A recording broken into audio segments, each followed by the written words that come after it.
여러분 안녕하십니까? 오늘 외전에서는 오늘 본방에서 모셨던 박시영 윈지코리아 컨설팅 대표 모시고 이제부터 본격적인 대선전에 들어갔는데요. 대선 여론조사에 궁금하신 부분들 자세히 짚어보겠습니다.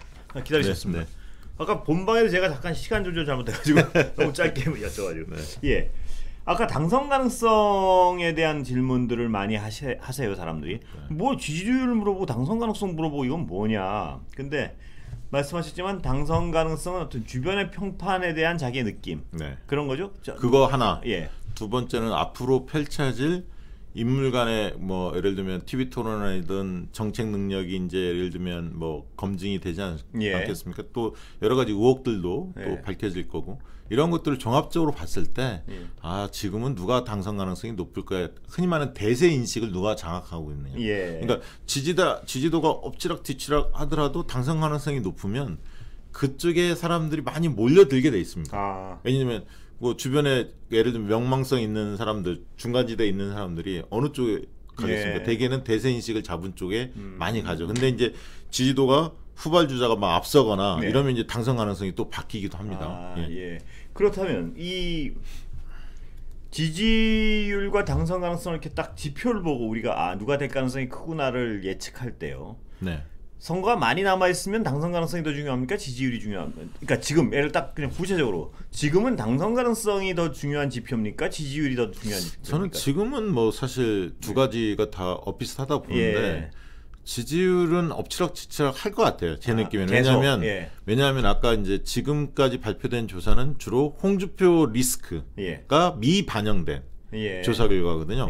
어제 이제 그 선대위 불참을 이야기했고 상당히 강도 높게 어떻게 보면 윤석열 후보한테 굉장히 불리한 얘기를 많이 했단 말이에요. 그렇죠. 윤석열은 지지할 수 없다. 거의 이런 말이죠. 이런 말이죠. 왜냐하면 과거 이회창 대세론이 어떻게 한 달 만에 꺾였는지 사례도 들면서 다이내믹하다.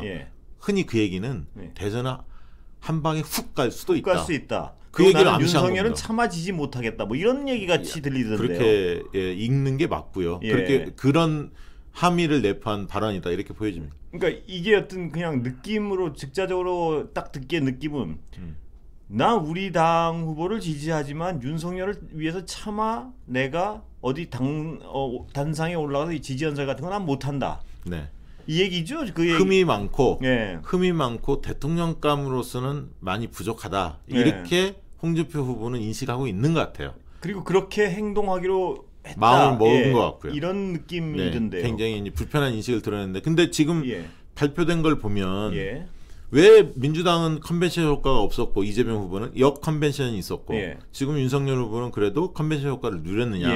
이제 이 부분에 대한 차이는 뭐냐면 이재명 후보 측에서는 이낙연 후보와 무효표 논란이 있으면서 경선 불복 논란이 이게 한 2주 갔습니다. 사실은. 그러면서 잡음이 굉장히 컸죠. 컨벤션 효과를 전혀 보지 못했죠. 오히려 이낙연 후보 지지층이 많이 달아났죠. 그래서 지지율이 과거 가상 양자 대결에 비해서는 더 지지율이 빠진 이재명 후보가 그런 결과를 초래했는데 다만 민주당은 2주 후에 지금 원팀이 구성이 됐습니다. 어쨌든. 근데 국민의힘 거꾸로입니다. 그러니까 경선은 깔끔하게 승복이 했는데 홍준표 후보가 그 뒤에 선대위를 불참하면서 원팀 선대위가 지금 깨진 거예요. 그러니까 빨간불이 지금 들어온 상태입니다. 원팀에 있어서는. 그리고 김종인 비대위원장이 합류함으로 인해서 김종인 비대위원장은 윤석열 후보가 가까웠거든요. 마지막에 손도 들어주고 당선 가능성이 높다 이런 얘기도 했기 때문에 홍준표 후보 지지층들이 볼 때는 굉장히 좀 못마땅할 겁니다. 불쾌한 느낌도 좀 있을 거예요. 그래서 지금 선대위에 김종인 선대위가 될지 어떻게 될지 모르겠지만 어쨌든 윤석열 선대위에 홍준표 지지층에서 흔쾌하게 돕지 못하는 그런 어떤 상황이 벌어질 가능성이 있습니다. 아까 우리가 2030의 지지율에 대해서 약간 얘기를 나눴지 않습니까? 근데 그 꼰대로 찍히면 죽는다. 꼰대로 찍히면 죽는다. 그런데 하여튼 꼰대로 찍히는 순간 2030이 확 돌아선다. 뭐 이 말씀이신 것 같은데요.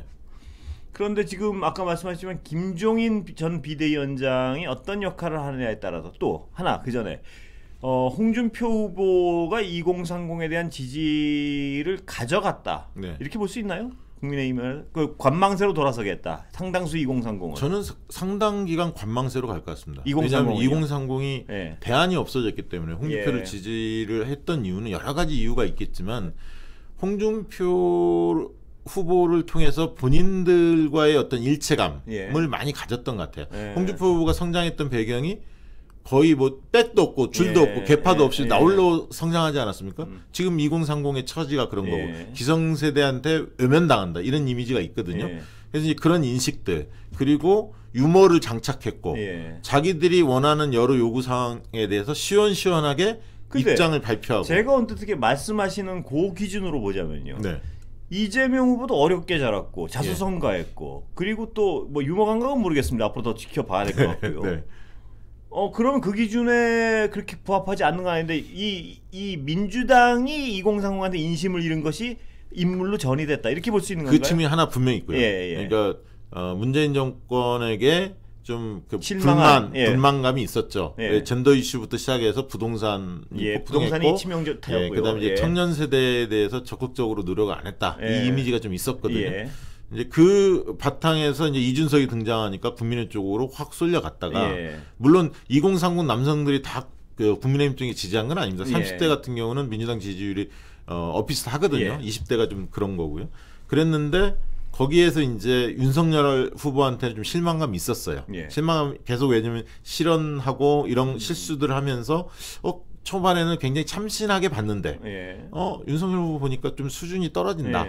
수준 이하다. 대통령감으로서 좀 많이 부족하다. 준비가 덜 됐다. 이런 이미지를 갖고 있다가 상대적으로 홍준표 후보가 딱 눈에 들어온 겁니다. 거기에다가 요즘에 쇼츠라는 짧은 동영상들이 있지 않습니까? 몇십 초 1분짜리 요런 뭐 틱톡 이런 데서 그런 게 홍준표 후보가 굉장히 사이다 발언을 잘하지 않습니까? 유머 감각 있고 그런 그 쇼츠 동영상을 보면 또 열광도 했고 2030이 요구하는 내용에 대해서 정확히 응답을 한 거예요. 반응을 한 겁니다. 예를 들면 뭐 사시 부활에 대한 어떤 입장이냐, 예를 들면 수시 문제, 뭐 사형제 이런 분명한 입장을 탁탁 던진다 이 말씀이죠. 반응을 해준 겁니다. 반응을. 그래서 그런 여러 가지 정서가 맞물렸고 또 한 가지는 대장동 이슈하고 고발 사주나 윤석열 일가의 부인의 장모 여러 비리 의혹들이 불거지면서 윤석열 이재명에 비해서 홍준표 후보가 좀 깨끗한 거 아닌가라고 상대적 평가를 하기 시작한 겁니다. 물론 홍준표 후보도 과거 연루됐다가 무죄 판결 받은 것도 있고 그런데 이제 그런 부분들은 이제 과거 일이니까 있고 상대적으로 이재명 후보에 대해서는 형수욕설 이런 부분들이 좀 불쾌하게 느끼는 게 있는 것 같고요. 대장동 이슈 때문에 좀 도덕성에 대한 타격이 조금 있습니다. 그리고 본인이 일은 잘하는 건 좀 인정하는데 너무 좀 자기 주장만을 하는 거 아니냐, 좀 고집을 부린다, 좀 뻣뻣하다라는 이미지가 약간 있는 것 같아요. 그런데 이제 윤석열 후보 같은 경우는 아까 얘기했듯이 좀 대통령 준비가 덜 됐다, 일반 시민들보다도 오히려 세상을 보는 시각이 좀 형편이 없네, 문제가 있네 이런 생각 하나 하고 두 번째는 고생을 안 해봤다. 고생을 안 해봤기 때문에 어렵게 성장한 청년들의 아픔을 잘 모른다. 그리고 공정정의를 내세우고는 있지만 법치를 내세우고 있지만 본인과 본인 주변의 사람들이 여러 의혹에 휩싸여 있기 때문에 내로남불 아니냐 이런 인식도 좀 있는 것 같습니다. 그래서 윤석열, 이재명 두 분한테 당장 지지가 2030 옮겨가기에는 쉽지 않을 거다. 좀 지켜봤다가 나중에 어떻게 두 분이 좀 꼰대같이 느껴지지도 않고 20대 코드와 정서에 맞게 태도나 정책을 내오느냐에 따라서 좀 움직일 것 같습니다. 이재명 후보 측면에서 보면 당의 부정적 이미지 그거를 어떻게 또 털어내느냐도 굉장히 관건이겠습니다. 관건입니다. 그거는 근데 지금 뭐 어차피 이제 부동산 젠더 뭐 이런 등등인데 이재명 지사가 이제 사실 부동산 문제에 대해서는 책임이 좀 덜하지 않습니까? 그런 위치에 있는 건 아니니까요. 이제 그런 어떤 정책적으로 어떻게 접근하느냐 문제와 이제 20대가 느끼는 어떤 젠더 이슈나 여러 불만들이 있습니다. 상대적 박탈감도 있고요. 이런 문제에 대해서 현실 가능한 해법을 제시해야 합니다. 응답하는 정부가 돼야 하거든요. 응답을 해줘야 한다. 반응을 해줘야 한다는 거죠. 그런데 이제 이 앞으로는 정말 2030에 대해서 어떻게 하느냐가 아까도 잠깐 말씀하셨지만 이번 대선에 성패를 가르는 부분 중에 하나고 또 하나 이번 대선에 성패를 가르는 부분이 검찰은 어떻습니까? 검찰의 어떤 그 뭐랄까 뭐 꽃놀이패다 이런 검찰 입장에선 검찰도 지대한 역할을 할 수밖에 없겠죠. 저는 이제 아까 2030을 하나로 묶는 것도 조금 조심스러운데 왜냐하면 젠더 이슈와 관련해서는 2030이 생각을 같이 합니다. 남성들의 경우에는. 예, 남성 여성이 또 갈리지 않습니까? 예, 남성 여성은 많이 갈리고요. 첫째 여성들은 그래도 문재인 정부에 대해서 우호적인 생각이 있고 상대적으로 국민의힘보다 민주당에 더 지지를 보냅니다. 여성은. 그런데 이제 2030 중에서 특히 20대가 문재인 정부나 민주당에 대해서 굉장히 비판적인 거고요. 30대는 젠더 이슈에 대해서는 20대 남성하고 결을 같이 하지만 나머지 사안에 대해서는 30대는 좀 생각이 다릅니다. 특히 35세 이상, 30대 후반들은 20대, 30대 초반 정서하고 많이 다르고요. 어떻게 다른가요? 그게? 30대 후반은 40대 초반하고 생각이 비슷합니다. 이거 국민의힘에 대해서 굉장히 비판적이고요. 민주당 쪽에 훨씬 우호적입니다. 30대, 35세를 넘어가는 연령층은요. 30대 초반은 20대와 젠더 이슈는 같지만 정치적으로 보면 꼭 윤석열 후보한테 유리한 세대는 아닙니다. 30대 초반은. 그건 윤석열, 이재명 거의 엇비슷하고요. 30대 후반에서는 이재명 후보가 오히려 앞섭니다. 그래서 30대에서는 ARS 조사에서는 윤석열, 이재명이 엇비슷하지만 전화면접 조사에서는 이재명 후보가 확실히 30대에서 우위를 점하고 있습니다. 그래서 30대, 40대, 50대 특히 이재명 후보는 40대에서 초강세고요. 그다음에 30대, 40대, 50대에서 전체적으로 전화면접 조사에서는 윤석열 후보는 크게 앞서고 있습니다. 60대 이상에서 크게 뒤처지고 있고요.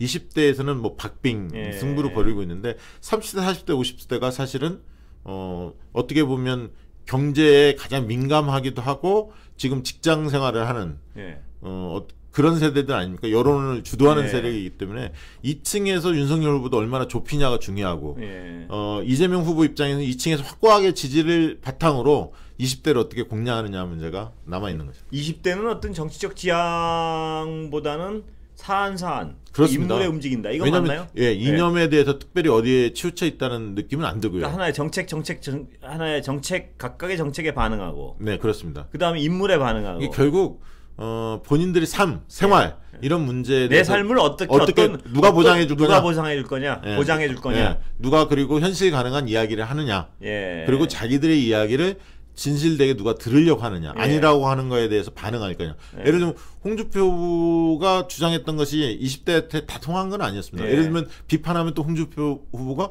다시 한번 생각하겠다. 이런 표현들을 하거든요. 그런 자세가 중요한 거죠. 그러니까 수용성. 노력하려고 하고 다가서려고 하는 모습. 정치적 당에 있어서는 20대 분포가 나와 있나요? 혹시 그 아까 당이나 진영의 그거는 이제 보시려면 갤럽 조사를 보시면 한 달에 한 번씩 이렇게 그 월별 통합 자료를 발표합니다. 그럼 20대 남자와 20대 여자, 30대 남자, 30대 여자의 대통령 지지율이라든가 정당 지지율을 늘 발표하거든요. 한 달 간격으로. 그러면 샘플 수가 한 4,000개 되니까 매해 1,000명씩 조사하니까 제법 됩니다. 그럼 이제 그런 것들 유심히 보시면 추이를 볼 수 있습니다. 그럼 20대는 뭐 대략 어떤가요? 기억하시기에 혹시? 이게 20대 여성은 30대 여성은 확실히 민주당 쪽이 우위고요. 20대 여성도 민주당 쪽이 좀 더 높습니다. 20대 남자는 국민의힘 쪽이 크게 높고요. 차이가 꽤 많이 납니다. 남성은 30대 남성도 국민의힘이 민주당보다 조금 높긴 합니다만 그 차이는 크지 않고요. 20대 남성의 민주당에 대한 분노는 약간 젠더 이슈에서 여성 페미니즘적인 어떤 정책에 기울었다 이렇게 생각을 하는 거죠. 부동산, 취업이 힘든 거 뭐 이런 게 다 맞물려 있는 거죠. 그러니까 어쨌든 집권 세력이기 때문에 집권 세력에 대한 불만, 현 상황에 대한 불만이 집권 세력에 대한 불만으로 이어졌죠. 그리고 이제 민주당이 그것을 적극적으로 풀려고 노력을 안 하는 것 같다. 그리고 대표적인 인물이 별로 눈에 안 띕니다. 그러니까 예를 들어 이준석 이런 식으로 국민의힘은 대표 주자들이 있는데 욕구를 분출할 수 있는 인물이 안 보였다. 그런 부분도 굉장히 중요하죠. 그러니까 민주당도 그게 과제입니다. 젊은 지도자들을 키워내야 하고요. 또 이제 오늘 뭐 다른 방송에서 이야기하다 보니까 20, 30대에서 보수층은 예를 들면 패널들이 굉장히 많은데 나와서 이야기할 사람들이 오히려 이제 민주당 쪽은 뭐 50대라든가 이런 분들이 오히려 많더라. 그런 얘기도 상당히 되새겨 볼 만한 이야기입니다. 그러면 아까 잠깐 여쭤봤지만 후보될 가능성 부분하고 지지율이 또 있지만 또 하나는 적합도랑은 또 어떻게 다릅니까? 지지도 적합도는 비슷한 개념인데요. 예. 왜냐하면 지지도 적합도라는 건 적합도는 약간 어떤 느낌이냐면 당내 경선에서는 주로 적합도라는 문항을 묻습니다. 예. 누가 어느 당 후보로 적합하다고 보느냐 이렇게 묻거든요. 그거는 약간 정체성이라는 느낌이 약간 듭니다. 그 당의 색깔에 좀 부합되는 느낌이 있는 거죠. 그러니까 지지도는 누가 더 낫냐, 그다음에 지지도는 누구를 지지하느냐, 누구를 뽑을 거냐 이런 이제 같은 개념이라고 보여진다면 적합도는 좀 그 당의 정체성이 누구랑 부합하냐라는 측면도 약간 내포돼 있는데 실제로 조사하면 굉장히 미세한 차이입니다. 지지율은 적합도랑 거의 이퀄이라 이거죠. 근데 호감도가 있고요. 그다음에 이제 지지도가 있습니다. 최초에는 후보들 중에 중요한 게 인지도, 아래에 찍는 거 아닙니까? 그다음에 호감, 저 사람들은 좋은 느낌을 갖고 있다. 그다음에 지지할 거냐 말 거냐, 그다음에 지지 강도, 계속 지지할 거냐 말 거냐. 앞으로 상황에 따라서 나 후보 바꿀래 이런 게 있지 않습니까? 흔히 말하는 충성도라고 표현하는 지지 강도도 중요하거든요. 근데 지금 이재명, 윤석열 두 분은 굉장히 지지층의 지지 강도는 견고한 편입니다. 그렇겠죠? 상대적으로 안철수, 심상정 이런 분들은 지지 강도가 낮습니다. 그것 때문에 이 두 후보의 지지도는 이후에 변화 가능성이 있어 보인다는 거죠. 사표 방지 심리로 두 당 쏠려버리고 쏠릴 가능성이 크게 있다는 빠질 가능성이 크다는 얘기죠. 늘 상존하죠. 그런 면에서. 그러면 이 아까 홍준표 후보가 언급했던 훅 간다. 이해창 경우에처럼 훅 간다. 홍준표 후보는 이제 이해창 후보의 당시 상황을 빗대서 얘기했는데 그게 하여튼 훅 갈 수 있다지만 훅 갈 가능성이 크다. 뭐 이렇게 해석한 거 아니겠습니까? 외부에서 보기엔. 어차피 이제 뭐 홍준표 후보께서는 두 사람 모두 이재명, 윤석열 두 사람 모두 검찰 수사를 받을 가능성이 높지 않냐 이렇게 이제 이야기한 겁니다. 근데 이제 예를 들면 대장동 이슈는 지금 사실 여론에 많이 반영이 됐습니다. 대장동 이슈는 꽤 오랜 기간 진행이 됐고 최종 이제 수사 결과가 나와 봐야겠습니다만 국민들이 볼 땐 지금 이제 수사 결과를 다 믿을 것 같지는 않아요. 왜냐하면 반쪽짜리 수사로 보는 것 같아요. 그러니까 예를 들면 하나은행이라든가 곽상도 그다음에 이제 박영수 특검이라든가 뭐 이경재 변호인이라든가 최순실 변호인이었죠. 이런 분들에 대한 이런 사람에 대한 수사가 거의 이루어졌다는 보도를 우리가 받은 적이 없기 때문에 오로지 이재명 지사의 배임이 있느냐 없느냐 이쪽에 지금 초점을 뒀는데 아직까지 지금 드러난 것으로 보면 배임에 대한 정황은 없어 보입니다. 지금까지는. 그렇게 본다면 상당 부분 대장동에 대한 어떤 관리 책임 이런 부분들에 대한 좀 미흡함 이 부분은 이미 이재명 후보와 지지도에 상당 부분 반영됐다 이렇게 보여집니다. 그게 아까 역컨벤션 이런 거 해도 상당히 영향을 끼쳤거든요. 꼭 이낙연 후보 지지층만 흔들린 게 아닐까요? 그들이 또 대장동 이슈 때문에도 흔들리는 요소도 있었기 때문에 반면에 지금 이제 고발사주 의혹이라든가 윤석열 후보의 가족들 의혹 관련해서는 아직 본격화됐다라고 보기도 어려울 정도로 수사가 좀 지지부진한데 다만 이제 고발사주 의혹 관련해서는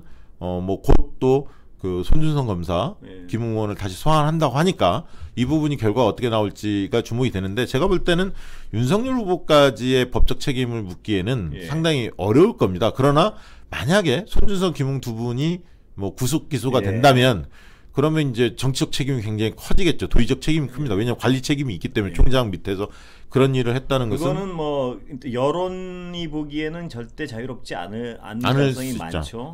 그런데 문제는 그 가족 수사, 그러니까 장모, 부인 이 관련 수사 결과가 나오면 그거는 만약에 그게 어떤 이 세간에서 의심하듯이 어떤 그런 결과가 나온다면 그건 타격이 클 것 같은데요. 근데 지금 저희가 여론조사 해보면 본인 비리 의혹과 가족 비리 의혹 간에는 국민들이 느끼는 민감도는 좀 다릅니다. 그렇습니까? 본인 비리 의혹에 대해서는 더 크게 보고요. 가족 비리 의혹에서는 상대적으로 조금 적게 보는 경향이 있습니다. 여론조사 최근에 했던 거 뭐 그런 내용도 있던데요. 어느 조사기관에서. 그래서 결국은 지금 고발사주 의혹이라든가 판사 사찰 관련된 어떤 그 수사가 이루어지는 문제들 뭐 이런 부분에서 뭐 4가지 지금 입건이 돼 있지 않습니까? 본인 의혹과 관련해서 장모도 있고 배우자도 있는데 본인 관련해서 의혹이 만약에 뭐 책임이 상당히 그 뭐 법적 책임이 아니더라도 정황상 의심이 간다든가 아니면 주변 인물들이 뭐 구속이 된다든가 이러면 좀 타격이 있을 것 같습니다. 그런데 제가 궁금한 건 그 부분입니다. 본인이 당연히 본인 의혹보다는 가족 의혹은 감도가 떨어지겠죠. 그런데 지금 윤석열 후보를 둘러싸고 있는 얘기들, 그러니까 장모의 어떤 여러 가지 사건들은 그게 딱 본인이 아니라고 할 수 없는 게 본인의 어떤 위세 때문에 저 사건들이 저렇게 왜곡됐다는 어떤 그런 느낌을 가질 땐 또 여론이 다를 것 같은데요, 그게 완전히. 이제 그 부분이 있죠. 예. 그러니까 예를 들면, 그러니까 예를 들어 부인 의혹도. 예.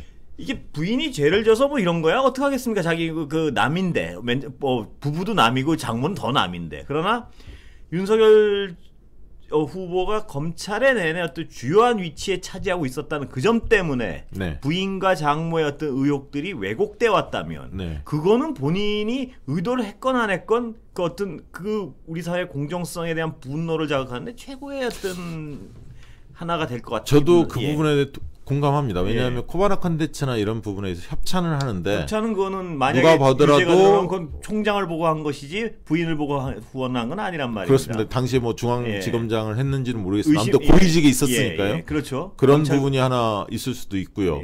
그다음에 뭐 윤우진 사건도 뭐 그 별개의 사건이지만 그런 부분들도 좀 논란이 좀 있어 보이고요. 그래서 이제 장모권 관련해서도 최근에 어쨌든 장모권 대응에 대한 검찰의 그런 어떤 대응 문서가 나오지 않았습니까? 그러면 이제 그렇습니다. 실제로 이제 그런 것들이 그 검찰 공조직을 그런 측면에서 심각하다고 보는 거거든요. 네, 그런 윤리의식 이런 게 이제 비판받을 수 있죠. 장모가 어떤 죄를 졌건 사실 그 개인이 장모죄를 어떻게 근데 여태껏 문제가 됐던 건 바로 그 부분 때문에. 그러니까 이 자신의 어떤 검찰 권력을 사유해서 뭘 어떤 자신의 측근을 보호하려 그랬다든가 혹은 그동안 그 장모를 둘러싼 여러 의혹이 많지 않았습니까? 근데 하여튼 희한하게도 법정에 많이 가서 결론이 났는데 그 법은 항상 장모 편을 들어줬다는 거. 여러 가지 정황 없고 그러니까 그런 부분들이 드러나면은 예를 들어 그 꼭 영향이 드러난 게 아니라 요번에 장모나 부인의 죄가 드러난다면 그동안은 왜 그게 안 드러났을까? 이런 의심을 할 수밖에 없는 것이겠죠. 사람들은. 당연히 그렇게 가져가겠죠. 그동안은 왜 이렇게 잠잠했어 그러면? 그러다 이게 왜 갑자기 지금 드러나? 그러나 검찰이 그래서 검찰이 어떤 윤 총장에 대한 정서적 동질성을 좀 가지고 있다면 검찰 출신에. 그러니까 이제 과거에 공적 기관들에 대한 신뢰도 조사를 저희가 합니다. 예를 들면 법원도 하고 청와대도 하고 검찰도 하고 뭐 경찰도 하고 다 하거든. 언론사도 하고요. 근데 늘 언론사도 사실 신뢰도가 많이 떨어졌어요. 과거에 비해서. 근데 유독 더 또 떨어진 데가 사실 법원하고 검찰이에요. 거의 제일 최하위 수준입니다. 사실. 그래서 검찰이나 법원 신뢰도도 굉장히 떨어졌거든요. 그런 국민들이 이제 불신에 대한 게 굉장히 두텁게 형성돼 있기 때문에 그런 부분들이 사실임이 드러난다면 윤석열 후보한테 굉장히 큰 타격이죠. 그러나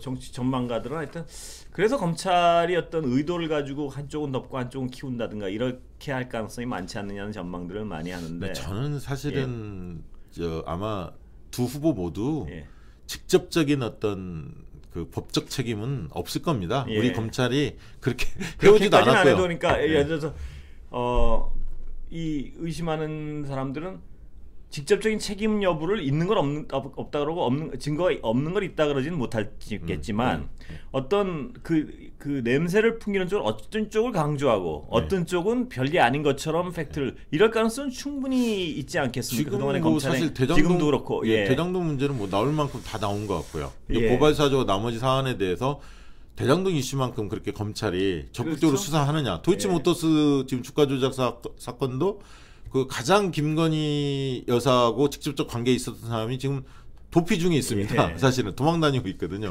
이걸 얼마나 적극적으로 검찰이 과연 못 잡는 건지 안 잡는 건지 이런 의문도 좀 드는 거 아닙니까? 그런데 이제 이 여론조사를 보면은 지금 어떤 추세선 중에 굵직하게 나오는 게 있나요? 어떻습니까? 추세선으로 보면 어쨌든 초반에는 선거 초반에는 윤석열 후보가 그래도 한 발 앞서 있는 건 분명해 보이고요. 이제 이재명 후보 지금 현재 시점에서 이재명 후보가 이제 쫓아가는 입장은 분명한데 앞으로 이제 아까 했던 대장동이라든가 고발 사주나 여러 의혹들을 종합적으로 봤을 때는 이재명 후보는 가장 어려운 순간을 건너간 것 같고요. 지금 보면 왜냐하면 유동규 외에 어떤 그 측근들이나 성남시에 있었던 사람들이 참고인 조사나 뭐 이런 게 없는 걸 보면 뭐가 나온 게 아직은 없어 보입니다. 그러면 거의 그 부분은 이에 뛰어넘었다 이렇게 좀 보여지고요.